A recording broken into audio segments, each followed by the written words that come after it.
Okay, welcome to episode 1 of HiTech. You have William Illingworth and Joshua Swartz here leading up the show. Josh, tell them a little bit about yourself. Who are you? What are you doing? Yeah, absolutely. So, I'm an absolute expert in all fields. I have it nailed. I am. Yeah, I've got this all together. That's why we're doing a podcast. Because we know things. We know how to tell all of you how to do your jobs. So it's Josh. I am currently. I'll just give the full long name because it's fun. I'm a learning systems administrator / instructional technologist, and I add the slash because it is actually in my title. They put a slash there. You're welcome.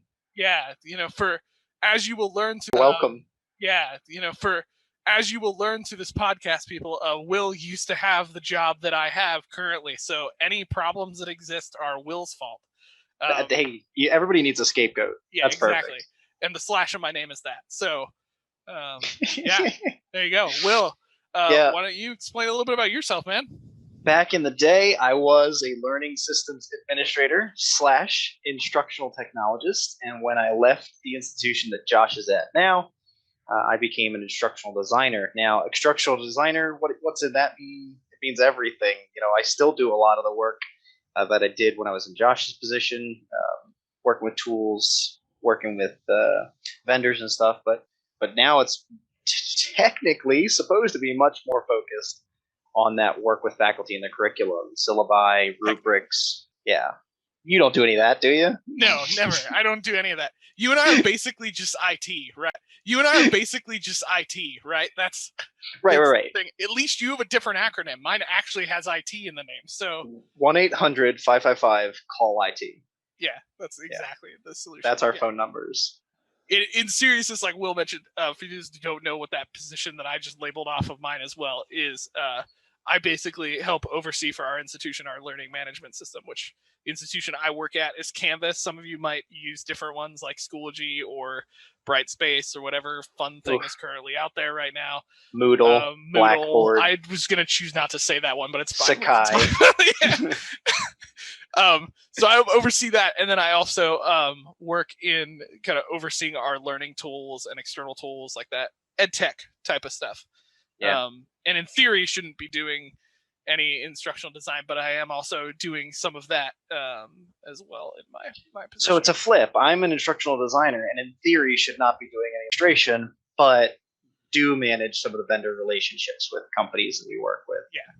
And stuff like that. So we are the opposite side of the coin. Now, Josh and I have been good friends since college. We roomed together at college, and then we had an apartment in our senior year. So we've been kind of along the same tracks for a long time. But Josh went one way for a bit. I went deep into this learning design stuff, and then my life was changing. My position opened up, and that was a big door for Josh to come and enter into this space. And frankly, you're going to hear so much about what he's done at his position that has just blown me out of the water because he knows more about some of these tools now than I ever tried to know.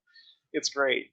Yeah, I'm still not as great as Will do a much better job of explaining the process of implementing it too with faculty. I feel like that's an area I'm still working on doing as well in this space. But that's why piece of this is that we both enjoy this stuff. We want to talk about it more and both kind of feed off of each other in this and learn from each other. So we thought, what better thing to do in 2021 than to start a podcast? Nobody does that. Nobody starts podcasts. This is probably the first podcast. Yeah, I'm pretty sure there's like no new podcasts ever. I don't. They get started very rarely. We came up with this, didn't we? Yeah, the idea of the podcast. Yeah, that was our thing. Yeah, that's totally our thing. Yeah. So, it's a bit of a ramble trying to get a sense of who we are, what we're here to do, but we both have a distinct interest in learning experiences, a distinct interest in instructional technologies. Educational technology is a huge field. And so we've worked with a number of the same tools. We share ideas across our institutions. For now, both of us are working in higher education, so there's a lot of shared opportunities. But we're just looking to dig into the point of this podcast is to dig in and get a sense for it. So we're going to hopefully lead you on the journey and look forward to having you participate in the conversation with us. as we engage in all things high tech. Yeah. So let's get into that, because let's talk a little bit more why the high tech concept. And folks, for that amazing transition that I just pulled off, Hmm. like, just, you're gonna see Slow some clap, pro stuff during this podcast. So slow cap. yeah, we're real great at this. We've nailed it. Hopefully we'll edit whatever I'm doing right now completely out of the podcast. Nope, Um, nope. If I'm the so editor, it's why, yeah. staying. Why high tech? I think that's like the question for us in this first episode. Really, we want to just talk with you guys about who we actually are and why we're doing this before we even really start to jump into a bunch of the things we want to do in this podcast. So I'll pose this to my wonderful co-host over here. Why high tech? Yeah, I mean, I can call you a co-host. That's a thing. All right, I'm gonna read the line we prepared because I think it's helpful and it can get the conversation rolling. Our goal is to examine practices of teaching and learning and how technology can be harnessed to enhance them with a critical but uplifting attitude. Ooh, nice pause. So, if we can do it with a smile, that can be the difference in delivery. Maybe what might be bad news to others. But Josh and I do this every day. And one of the things that really inspired us doing this is while we've been great friends before, during, and after, these high techs time of our lives, our wives, when we might sit down doing something and the two of us just get rattling off about work, it's like, oh, these conversations are so great. You guys are talking about adopting that new tech because you're trying to address this issue of academic integrity. I'm trying to do that too. And what are we thinking on these different planes? And my institution is 500 times the size of his institution. I think that was that was a really I was trying to do the math. Yeah. Like, for every one student I deal with, Will deals with 40. Like, that's it's maybe not that much, but like if you're saying academic integrity, something's going on with that, and we want to address it. Josh's context is so important for me, and my context is so important for him because I can't get anything adopted without 6 layers of requisition, adoption, permission, legal, contracts, purchasing, and Josh is like, okay, I got some money for that. Let's roll. Yeah. And this has happened so many different times. Well, Josh doesn't always have money for that, but yeah, I'm not the purse string person. Let's just be very clear about that. Right. I just happen to have a person that's like, cool. Josh doesn't always have money for that, but yeah, I'm not the purse string person. Let's just be very clear about that. Right. I just happen to have a person that's like, cool, we've got money, let's quick throw that in the budget before they tell us we can't do it. So ask for forgiveness, not permission. But yeah, we have a lot of these good conversations, I think, in this, and it's what inspired this idea. We'll talk more about this throughout some of our other episodes as well. That was our transition. I think it's been almost 2 years now, over 2 years since that transition happened, which is crazy to think about. But that transition's what kind of spawned it. Like, I came into this field not from this field at all. I was a pastor, which is the complete opposite. Not complete opposite. Complete opposite would probably be like worshiping Satan. But not the same thing at all. The complete opposite of adopting educational technology. Oh yes, that's true. I was thinking the other, like pastor versus. Oh sure. If I was a farmer, yeah, that would be also the case. Anyway, I came into this field mainly interested in tech, mainly interested in education. In my past experience, I've been through undergraduate education and higher education, all of those types of things. Very interested in that, and that kind of what brought me into this field. But I was trying to learn a lot more about ed tech. If any of you know ed tech, I can tell you one thing: is that you search the word ed tech and you're going to get a ton of different things going on. It's the hot topic. Talk about it was pre-COVID. It is still post-COVID. There's even more conversation around it, other than the fact that now post-COVID, probably what's really involved in the conversation is all of those who didn't want to have anything to do with it now are forced to have some kind of conversation around it. But I went to look for resources to find tools to get good feedback on stuff, and just found I think a lot of great stuff, but stuff that wasn't coming with a lot of like practical, like here, do this. It was a lot of the theory, which is great, and we're going to talk a lot about the theory. But I think the theory and pedagogy has to then inform actual practical decisions about what you do with these tools. Yeah, and how many times is that ed tech company's marketing spiel sales?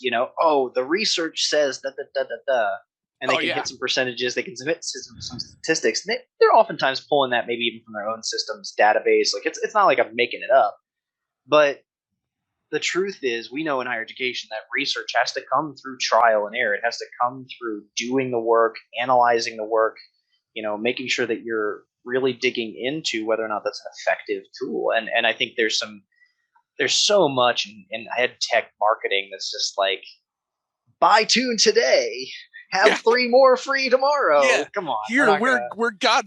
Adopt us, and you'll never have to teach again. I think that's a good point. Like the stuff that I was finding that was really good were like podcasts and resources that weren't selling stuff, but they still weren't like getting to a practical element. I was finding in the people who were selling things. Like the people who were selling things were giving me actual practical examples of what they were using. And yeah, granted, it's up to me to also start to work out those examples and what they were doing. But I think there's just such an advantage in that learning community of talking through that stuff. And that's happening a lot, I think, in organic learning community type of things. But I think you and I were kind of like, we want to produce actual, conversations and resources to assist people, because both you and I enjoy doing that. We do that with our faculty. We do that in that place. And I think the why HiTech is I think both you and I want to try to do this in a space where we're also not necessarily restricted by our institution. And what we're doing. We just want to have freedom to talk and help people with tools without the baggage of what we're dealing with at an institutional level that we're constantly trying to deal with. If I could just help people every day, and it was just the fact of trying to find them the next best tool or resource to get them, that's all I do. I love finding solutions to problems, and too often procedural problems or design issues in a course, right? The students, complete the quizzes. I can tell maybe from this analytic or whatever, they open the readings, but they just won't post in the discussion boards, right? That design problem of what's not flowing the students through that experience. Well, that ties back to the LMS, of course, the learning management system, and that can tie to the features we aren't using in it. That can tie to our discussion prompt and how we wrote it. All of that, though, is adoption. Like it is a part of adopting higher educational technologies, right? And if we can't address that and kind of work through it, well, that's what designers are for. That's what Josh and I are there to do in our positions. But we want to try to help a broader audience and participate in the conversation. We were saying learning communities.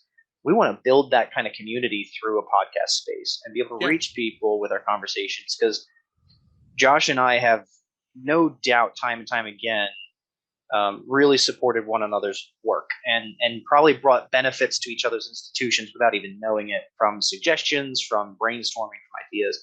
And Josh and I have friends across a couple of different institutions and stuff, and even at his institution, still some of my old colleagues that are now his colleagues, they still dig into it. Lunchtime back at my old place was like one of the best times to dig into policy and theology and philosophy and technology, right? All of our lunch times, and technology, right? All of our lunch times, maybe a little different today in COVID, but was really to dig in and find some answers to that kind of stuff. So we really hope to bring you, tools and suggestions that can be used anywhere, whether that's teaching in a classroom, teaching hybrid or blended classes, or teaching fully online. And all of that now we have to take of COVID-19. So we invite you to join us in this, highfalutin, high-tech podcast experience as we dig in. And every episode, we're going to try and bring to you some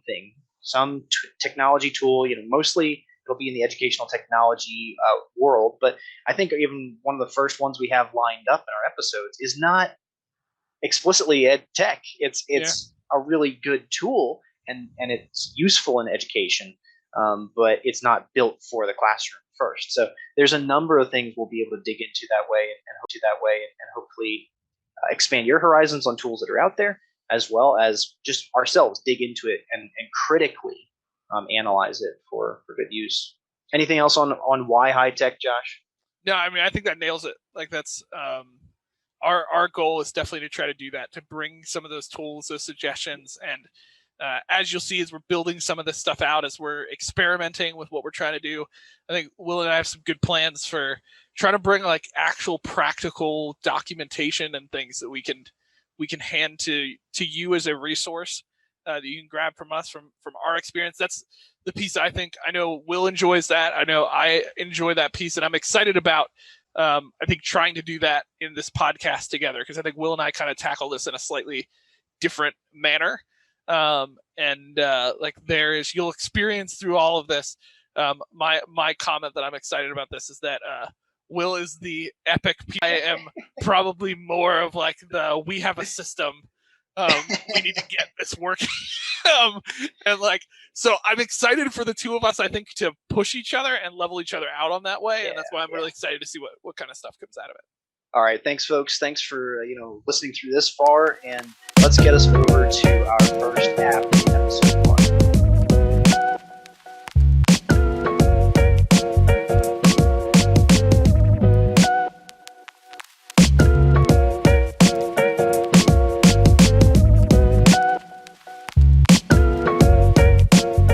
So our app, as we mentioned,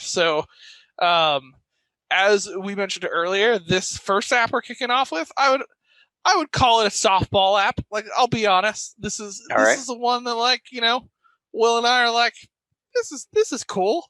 And has uses in education. Does the trick. It does the trick. I specifically use it, and I love this long build up we're doing. So, first app we're going to talk about is Canva. Not to be confused with the LMS that we both work in currently, which is Canvas. And if any of you work in Canvas and use Canva, you feel all of our pain that when you type Canva into a web address, your web address pulls up Canvas and you want to type in the S or hit enter and end up at your dashboard, not the tool. Yeah, you gotta almost like set S as like a sticky button. You need to be able to you have to hit S twice to get the letter. And meanwhile, people are listening and going, these guys are supposed to be tech guys. Don't they know about bookmarks? We do.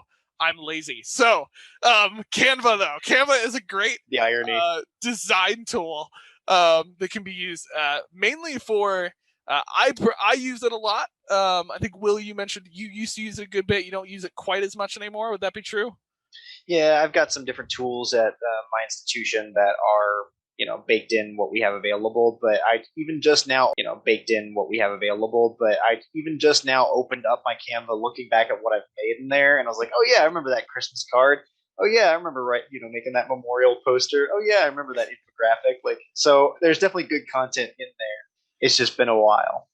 Yeah, and I use it a lot because while I can use Adobe some and did maybe not much as this guy over here, I personally, while Adobe is fantastic, I think for the average person, they like purposely make it complicated. I feel like there's someone at Adobe that's like, why don't we add, all that user experience that we have research on? Why don't we ignore it and add like 15 clicks to get to this one thing that you do in Adobe?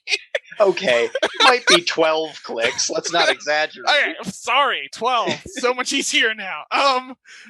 So I'm showing my bent towards it. That said, Canva can't do what Adobe does. I will give it to that. But what I love Canva for is I think it is a super simple design tool. They come prepped with a ton of templates that you can use things for, and you can use it from everything. So, like, personally, I use it. In my space right now, I'm not actively teaching a lot at this point. I do a lot more trainings and professional development stuff that I'm kind of leading. And where I use Canva a lot is like I'm doing a lot of like web page design type of stuff. And I also working in designs. I just came off of a kind of biblical study design course that I'm working on. And I use Canva there to quickly throw together some like just decorative images to add into the LMS.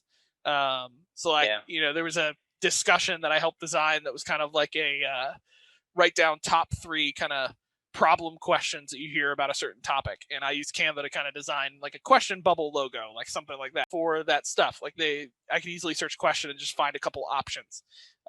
And they come with a pretty solid free version. Now, I will admit I have the pro version now, but I used free for quite a while. Looks like you're going to say something, Will. Well, no, that's what I was just about to get into. Like, I think you started free. You've gotten to a point where you know how much you need it and you use it, so you pay. You don't need to hit us with the exact, but I mean, it's not expensive. What's the annual run? It's like, I think it's like $8 Okay. month. I think broken up. I forget what the annual, like, I don't design math courses. The breakdown of the math on that one, but the exact, it's not bad. Our office uses the free version as like a team shared, and it's worked perfectly great for all of them. I went to a paid version because I was just like, I was really using it a ton and ended up needing a ton of design stuff. I was helping design like our office's new web page and stuff like that, so I needed some like good solid logos that I used for like icons that were really helpful. I think is where Canva can be helpful. Practical example recently that was really helpful for Canva.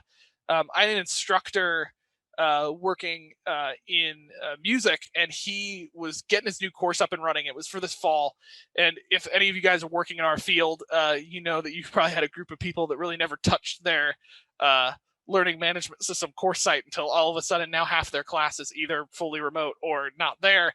And so he was building stuff out. He's a great guy, and he actually used it to build the logos for his homepage.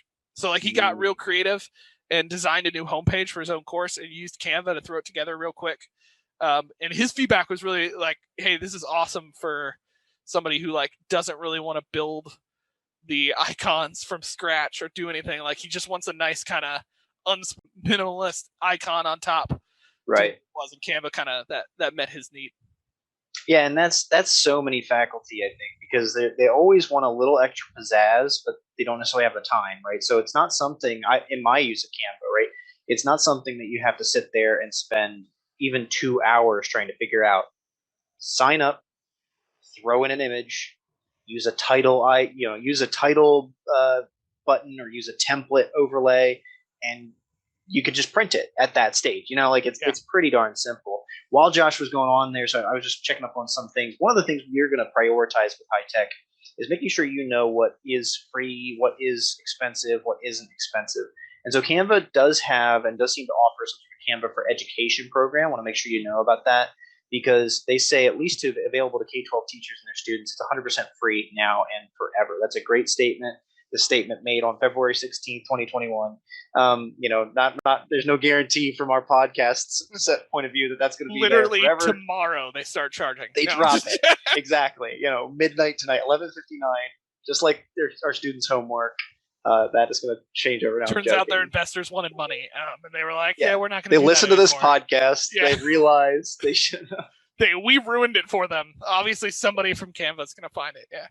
Yeah, but that's one of those things. We're going to always prioritize these cheap, free, easily accessible, useful tools.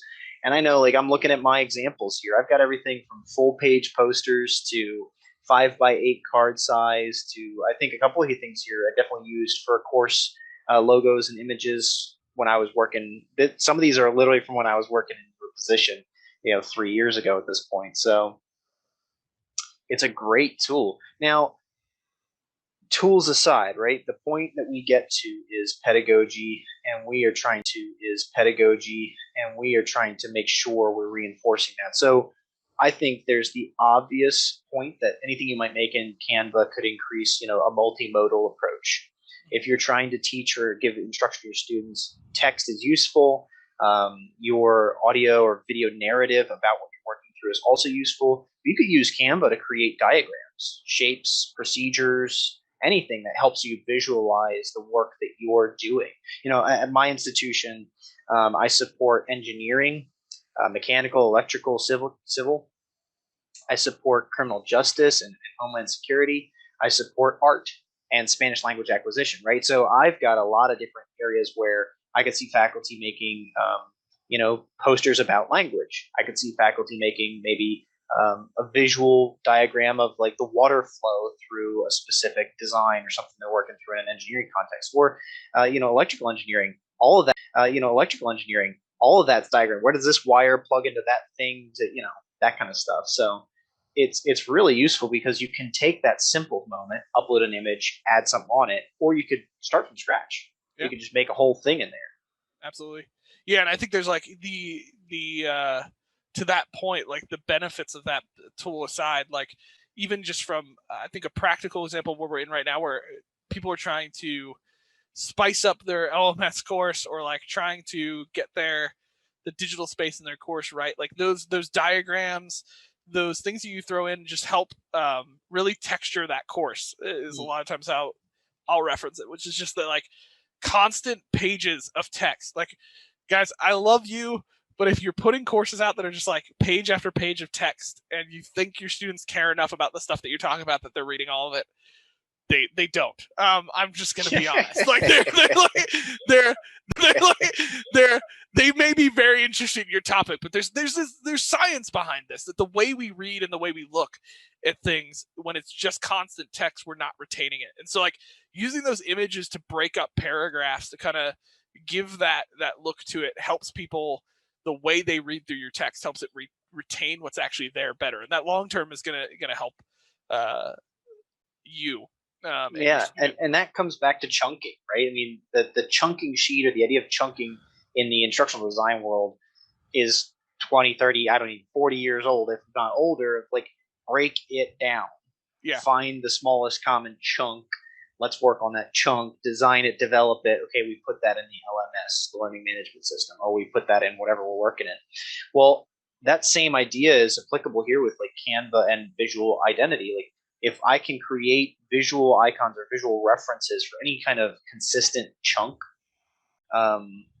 learning chunk, whether that's a lesson page, whether that's just a paragraph inside a lesson page, those consistent images and using content like that over time really does help the student be able to scan information and move quickly, right? When I open up a chapter book, a textbook, right? There's always probably on the left hand side in size 48 font, a different color from the rest of everything, chapter 14. And that itself is iconography, right? Because I'm not using chapter 15 as narrative form. I'm not using that to say chapter 15. And yes, that's what's indicated there, but it's just as iconographic as a stop sign. And a stop sign does have narrative language on it, STOP. And yet, I don't ever stop for a moment, look up at the stop sign and go, oh, it told me to stop. That's great. Yeah. Chapter 15. This is great. I see the chapter. There's going to be like horizontal lines, or there's going to be, again, larger font, bold font that indicates like section headings and stuff like that. Those are still visual tools helping to guide reading. I don't know if they ever saw it through, but there was talk when I was in Josh's position of using kind of those icons to like regularly identify if it was like a reading activity or if something coming up was going to be a quiz or an assessment or reflection or discussion, right? And so using those icons more liberally in the like narrative flow would help point out what the student's doing and when, helping that expectation, helping them be able to skim. Like, it's a fact. If they are going to skim, I want them to get to the thing I want them to get to, like the assessment, areas or like important points. Yeah, and like that's what to your comment. Well, we did follow through with that. I mean, they followed through with it before I got there. And this is a plug for another thing. We use a site called emojipedia.org to pull that off. We actually use emojis to do that on pages.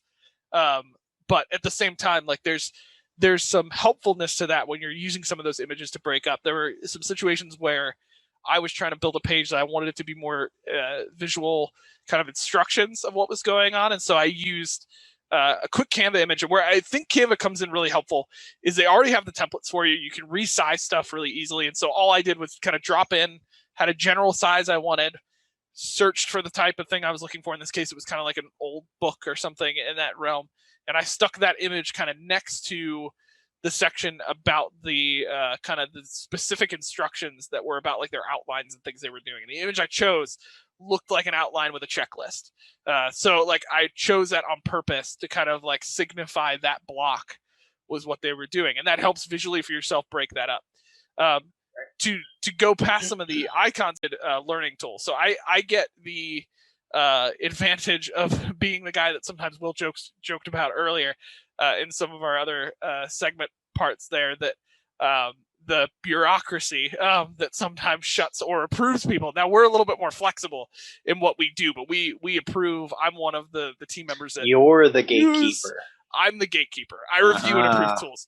So real quick, I just thought about this. So I pulled up my notes from when we reviewed Canva, because I have a database, of course, that tracks this. Of course you do. So pulled that up. Like my biggest thing for Canva, we use it for students actually too. So we have kind of default activities that we use Canva, and they use it to, if I remember correctly, build infographics. It's like an infographic assignment that they can use Canva to do it. And Canva works great. They already have templates for infographics. And one of the things that I'm constantly doing, because I also work in kind of a support space,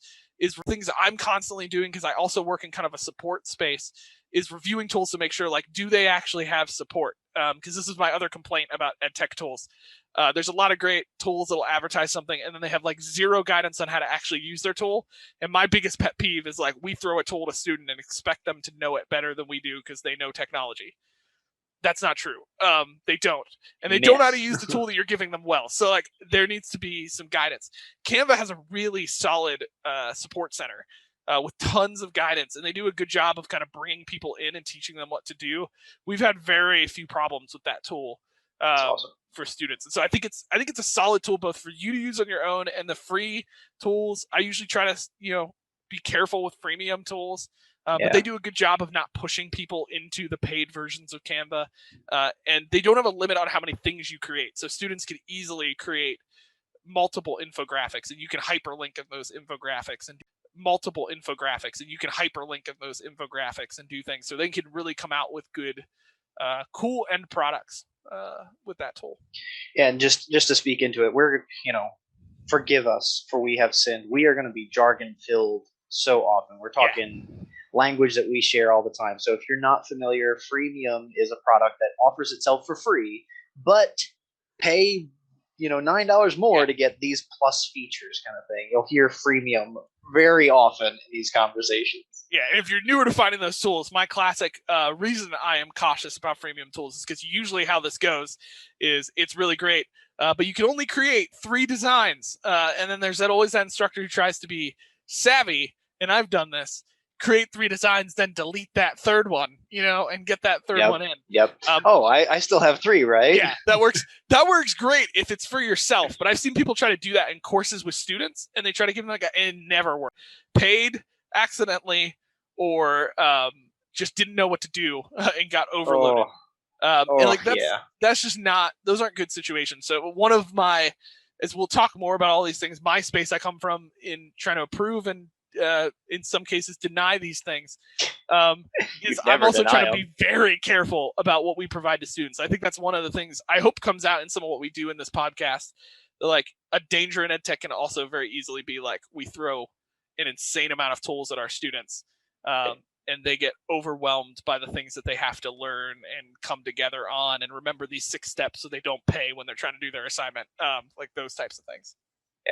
Yeah, and I want to riff on something you said a moment ago though that really stuck with me. So you said, with Canva, one of those big wins for you was that support. You were saying the students, we kind of have this myth that we believe the students will be able to figure it out, or they already know how to, or that Snapchat as a learning tool, right? That is true. We sound super old right now in this comment, but yes, it is entirely true.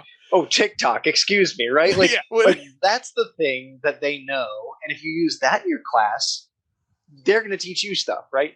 But Canva is not something every student, every kid needs. Like Snapchat, TikTok, Instagram, they all have filters and visual aids and stuff built into their systems. They don't need to go over to Canva with their image to touch it up to pull it back into Snapchat. It's all in those products. So that's something that I think is always worth kind of thinking through. Like, hey, I want to deliver this tool. Kids are good with tech, right?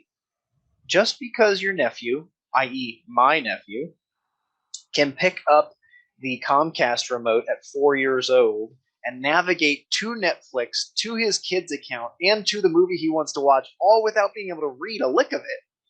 Just because he can do that doesn't mean your college age students, are going to be able to use Canva, read a lick of it. Just because he can do that doesn't mean your college age students, are going to be able to use Canva effectively. Like, Yeah. It's apples and oranges, and you know what? My nephew has done that hundreds of times before, and watched my sister do it so many times before that. Yeah. And I think that's the piece. Like, it's doing it effectively. Like, there's a combination of when we use these tools. This is, I think, a good riff to go into. Like, it's there's a combination of, like, we want to be able to show the student how to do it well, mainly because my philosophy is so using jargon, right? Talking about this idea of cognitive load, this idea of, like, how much we can take at once. And the fact of the matter is, the reason this goes wrong, I think, so many times, is because when your nephew's trying to do Netflix, he's not also trying to write a paper on the history of America. Okay, like, he's not doing those two things at the same time. So, like, if you're trying to have them do this activity and learn something, put themselves out to, acquire knowledge that they don't normally have, or push them to, like, carefully evaluate or effectively use this in a way to whatever you're doing in your course, there's this load of the actual activity and the tool. And that's why in EdTech we have to be so careful, because we have to make sure that whatever tool we're putting forward cannot become a hurdle to actually doing the activity. And, like, there's a piece to that being well, like, we should have sometimes, classic example, we do, like, a blog assignment where we use WordPress to do blogs. And like, there's some piece where, like, we don't give all the instructions, because the goal is that, honestly, they come out of that course and they should be able to do blogs well, and so there's some of this where, like, there's purposeful tension and load that we're giving them to try to figure this out on their own. But if you're using Canva, like, chances are you're probably not getting them to become expert designers, because they should really be using using other graphic design tools. Canva is for us who are not the people who went for graphic design. My wife, hold my hand, please. Help me find. My wife does graphic design, and she's not using Canva all the time. Okay, so, like, there's that piece, and I think that's just so important that we remember when we're talking about these different tools. Yeah, it's so good. I think that this is a great tool. I think there's so many like it. I took down some of those links that you were sharing, like Emojipedia. I'd never heard of that one, so that's good. Always good to kind of look at what these things can do for us, because this is one tool of hundreds more to come in the scope of our episodes, our ideas, but our daily work. I've used Canva. I've gone on to use so many other tools that do the similar thing, and I've gotten into using the Adobe products, the more complex ones. But man, do I not prefer Canva and its training wheels? Like, it does make it easy. When you're trying to make a logo for something, and you're trying to do it in, like, 5 minutes, because you're designing something like a course that's not that. You want it done fast, and I think Canva can help get you to that point. Yeah, for sure. Yeah, so as our objective out of some of these stuff, you'll see that we're gonna be working to provide resources for some of this too. So I'm excited to get some of that up. We both have some experience with Canva, so we'll drop some stuff along with this that will I think really help you kind of at least get started. Jump into it and take a look at what that tool looks like. All right, folks, that's a wrap on episode 1 of HiTech. Again, this has been Will and Josh. We are so thankful to have you along with this journey. And we took a look at Canva today, which is a great tool for visuals and creating content, whether you're going to use it or have your students use it. Next week, we're going to be looking at something else, right? We don't know how the apps are always going to play out, but we're always going to episode where we're like, what's coming next? You don't know. It's going to be crazy. We might. Next week, we're going to talk about the textbook. So crazy. Yeah. So exciting. Paper. It's going to get real nuts. You never heard of it before. And next week, I'll be joined by a new co-host.